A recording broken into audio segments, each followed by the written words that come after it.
হোলি হে রং বর্ষাও কি মজা একটি ছোট গ্রামে রবি নামে এক ছেলে থাকতো। সে খুবই দুষ্টু আর আনন্দপ্রিয় ছিল। আমি রবি, চল দৌড়াই। মজা।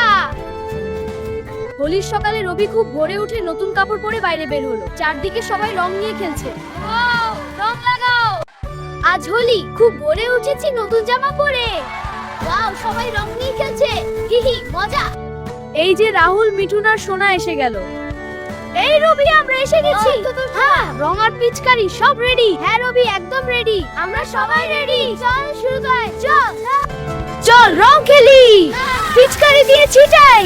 ওয়াও, পুরো মাঠ রঙে ভরে গেল।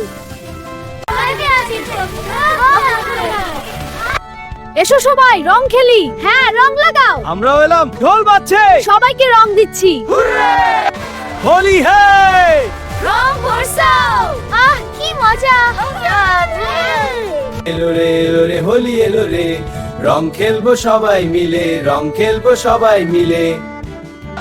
হোলি হলো সবচেয়ে মজার উৎসব।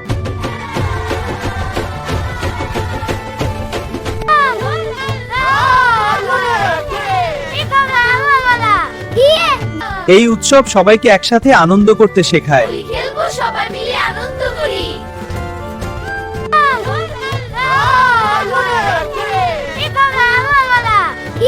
দিনটা মনে থাকবে। চল বাড়ি যাই, গুজিয়া আর মিষ্টি খাবো। ওয়াও, গুজিয়া খুব সুস্বাদু। এভাবেই রবি আর তার বন্ধুরা আনন্দে হোলি খেলল এবং দিনটি মনে রাখার মতো হয়ে গেল। Please subscribe my channel, Shorty.